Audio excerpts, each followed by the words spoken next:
I can't even imagine what the suicide and homicide and just the rates of depression, and accidental deaths due to overdose are going to look like in the future. It's going to reach epidemic proportions. It's already, the statistics are already alarming, and yet nobody's sounding any alarm bells. Digital dementia. This is a real medical term right now. This is the idea that we're outsourcing our brains to our smart devices. We're so reliant on our smartphones that our smartphones are making us stupid. Does that make sense? It's convenient. I don't want to memorize 500 phone numbers, right? Nobody wants to do that. But we've lost the ability to memorize one. Like if I give you a 7-digit number now, how difficult?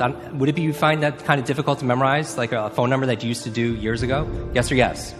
Because if I take my arm and I put it into a sling for 6 months, does it stay the same?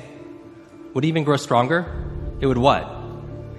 It would atrophy and grow weaker. Same thing with your mental muscles. If you're relying on your phone to keep your schedules, your to-dos, I went out to dinner with 10 people recently. There was 10 of us. And 3 people at the end pulled out their phones to divide the bill by 10. We've lost the ability to be able to do certain things, and so that's where digital dementia is. Smart devices could be extremely convenient, but they could be crippling also. So it could be a balance. Can I borrow someone's phone, please? Anyone?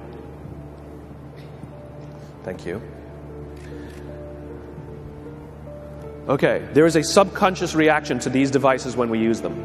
Okay? What if I were to hold my phone while I'm talking to you? I'm not checking it, it's not buzzing, it's not beeping. I'm nothing. I'm just holding it. Do you feel at this moment that you are the most important thing to me right now? No, you do not. Because there is a subconscious reaction we have to the device. When it is out, it makes the people around us feel that they are less important. So when we're walking down the halls in our offices and somebody says, "Hey boss, can I ask you a question?" You go, "Sure, what's on your mind?" We've just told them they're not that important. Or we can go, "Sure, what's on your mind?" And if you don't have a pocket, find a shelf, put it on the shelf, come back and say, "Sure, what's on your mind?" When we show up to a meeting or a lunch or a dinner with our colleagues, our clients, or our friends, or our families, and we put the phone on the table, we have announced to everyone in the room that they are not that important to us. And by the way, putting the phone upside down is not more polite. My favorite one is in the meeting or at a lunch with someone that the phone will ring and the caller ID will pop up and they will go, "I'm not going to get it." Oh, so magnanimous.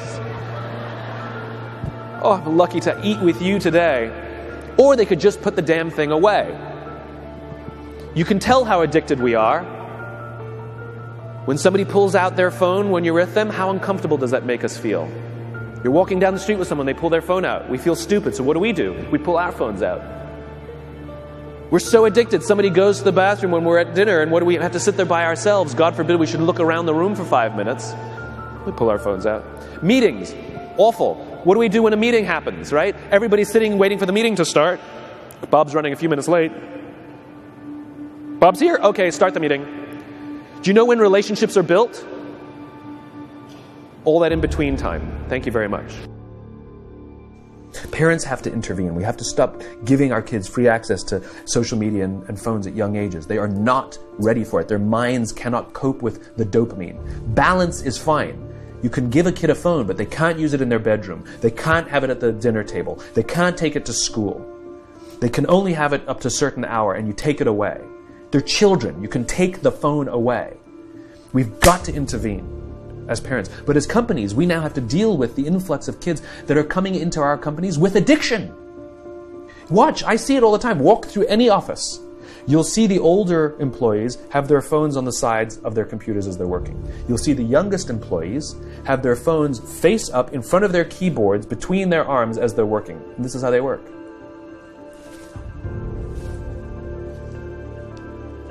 And the science is alarming.